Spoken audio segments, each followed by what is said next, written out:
Hello everyone and welcome to today's video. For the month of November and maybe even for December as well, every Tuesday I'm going to post a little tag project. I'm going to be using products from the current catalogues but also products from my stash as well. You can substitute any of the images that I'm using for the tags with anything that you have in your stash or that you're about to order. We've got a brand new catalogue out just this month, 1st of November, that has some really gorgeous Christmas collections in it. I'm waiting for an order to appear right now, so hopefully tomorrow I'll get that order in. The one I'm using today is the Peace and Love set. Now this is in the September-October catalogue, and at the moment you can't order this, but in a few days I'm hoping it will appear in online only. But what I'm going to really be focusing on is the technique and using these wonderful buildable tags.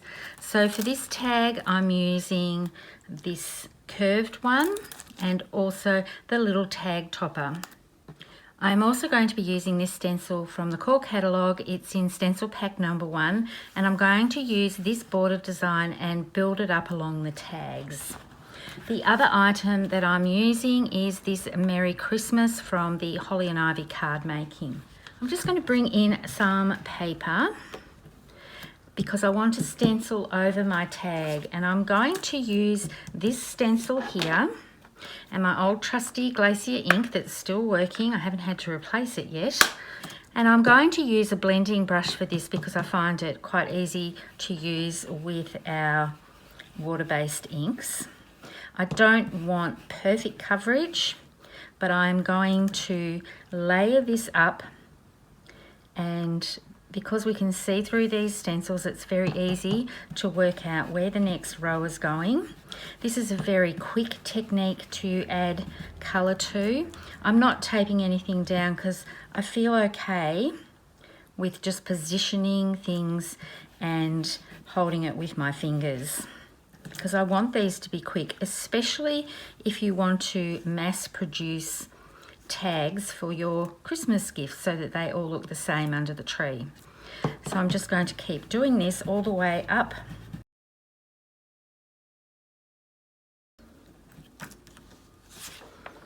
And that's my finished stenciled piece for the tag. And then I'm just going to go around the outside very lightly to bring some Glacier ink in to ink up the edges and darken the edge a little bit, and also into the tag just a touch.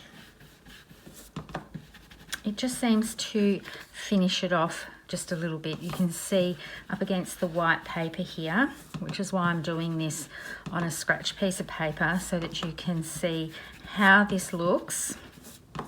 You can do all of this onto your Versamat, which I would normally do, but just for the purposes of this video, I'm doing it over the white so that you can see that the edges have all been inked.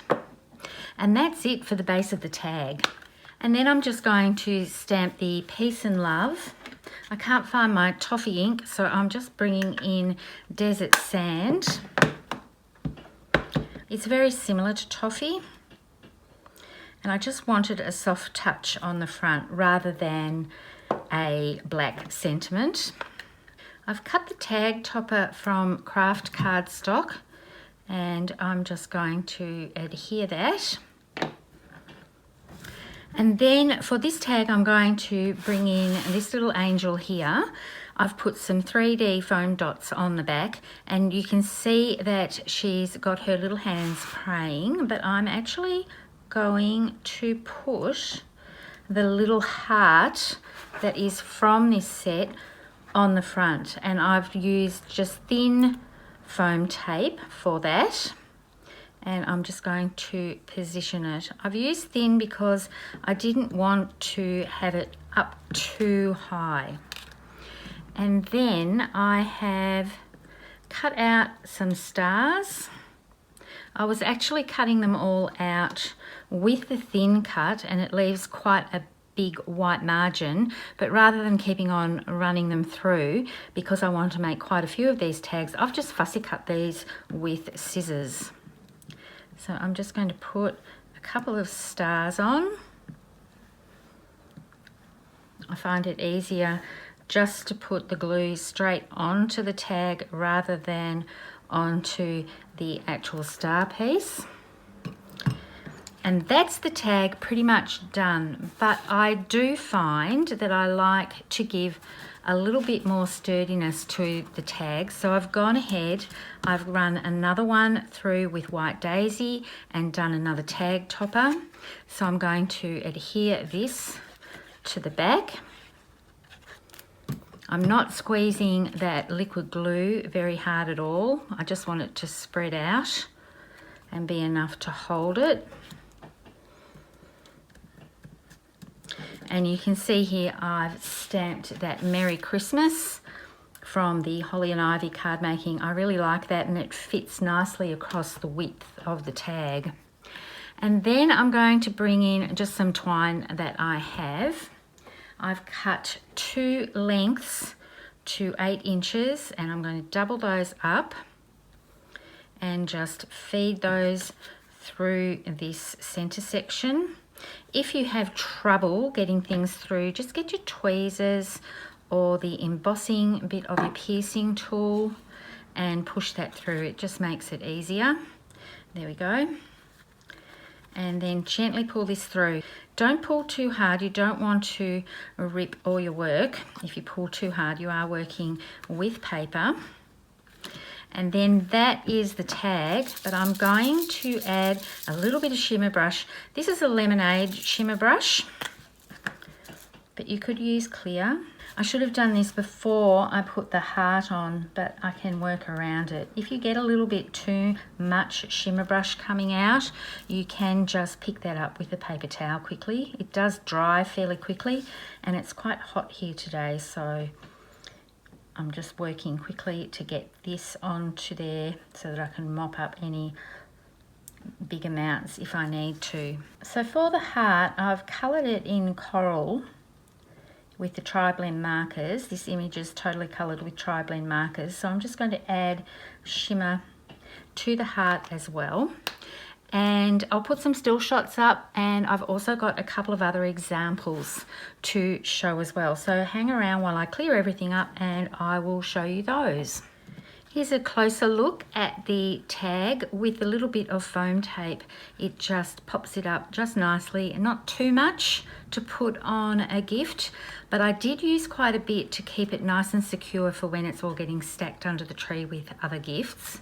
I've used the other angel and done 2 others in different colorways, and you can see if you put her on a little bit of an angle, just the edges do pop out from the edge of the tag, but these sit really nicely on these tags. I think the buildable tags is an absolute must-have in anyone's collection. There are so many options with these 2 large tags. You get the inside piece as well for this tag here, the tag topper. There's 2 little mini tags. There's an element that folds over, which I'll be using on a tag that's coming up.